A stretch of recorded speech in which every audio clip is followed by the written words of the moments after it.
welcome to Chimes at Midnight. We're glad that you've come back. If this is a return visit, and if not, if it's your first visit, we hope that we offer something that you find interesting. Today, we're going to begin by talking about two pretty simple, classic, but overlooked cocktails. One of them is made with Scotch, and the other one is made with rye. So let's start with the Scotch cocktail. It's called the Rob Roy. Been around, I don't know, ever since Rob was out, or Roy was out robbing. I'm not sure. You don't find many Scotch cocktails these days, and it's not because they're not good. I think it might be partly because in the past 20, 30 years, people have gotten used to single malts, and so they sort of, mixed scotches are out of favor, which is what this one calls for. And single malts are so expensive that you would never want to adulterate them with other ingredients. So what we use in this cocktail, in the Rob Roy, is the famous grouse. Can we see the famous grouse now? There it is.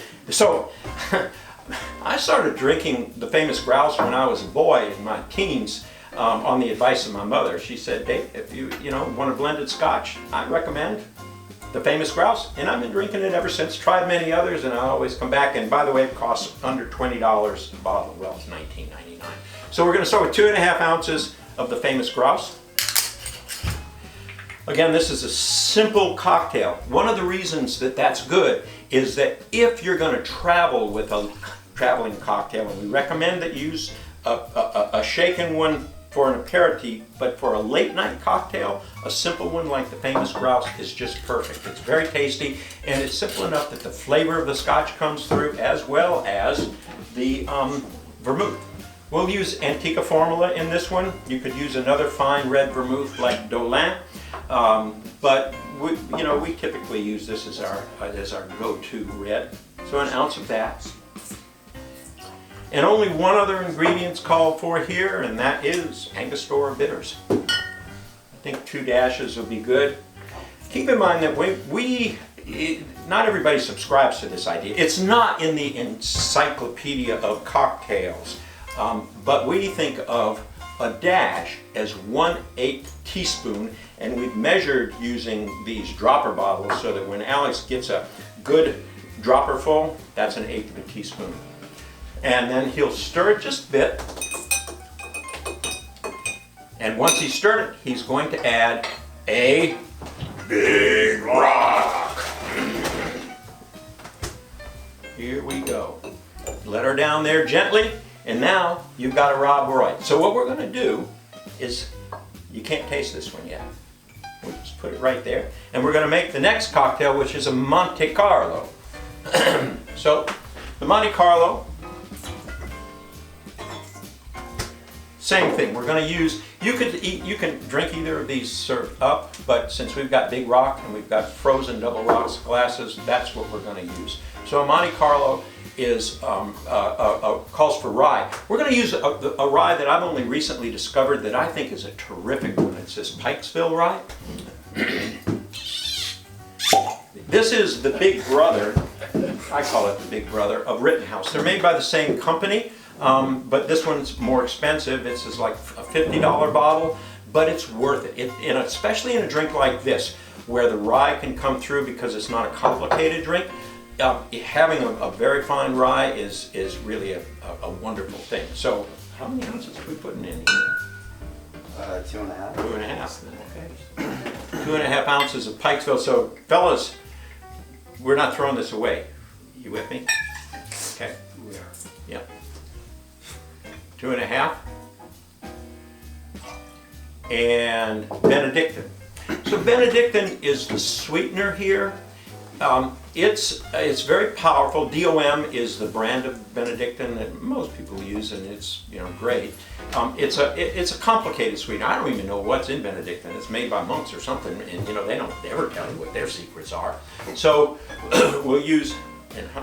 See, once again, this is why I like being a home bartender, is that I don't have to know how much to put of these measures in every drink. I just look them up because I only serve one drink a night. So keeping a bunch of recipes in my head, which is impossible at my age, is not something that's important. So how much do we put in there? I have no idea. an ounce though. Yeah. No, that's too much.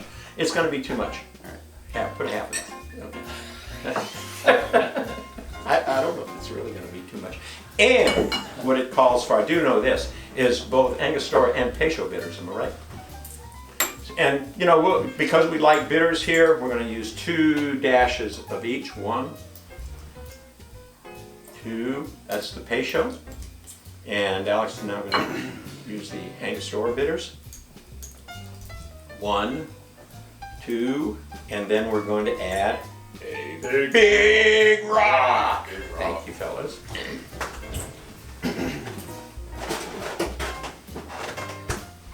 We're almost, isn't that beautiful? Just give it a little stir. You can garnish, especially the Monte Carlo with a cherry. In fact, let's do that. We'll put a Starlino cherry in it, which I had never used until recently, but I think they're delicious cherries. So, you know, typically what we use around here is Luxardo cherries, but no, there are other cherries out there that are worth having. This one is. There we go. And look at it sit on there. Now, Kyle, can you like come over here and put your camera looking down into these rocks? Here we go. All right, you guys see this? So that floating in the firmament of the Rob Roy is the big rock. And it's gorgeous in there. It's clear, it's crystalline. It gives off its own light and it makes the drink. Oh, delicious. You're giving off your own light now. You want to try that Monte Carlo out? Well, Okay.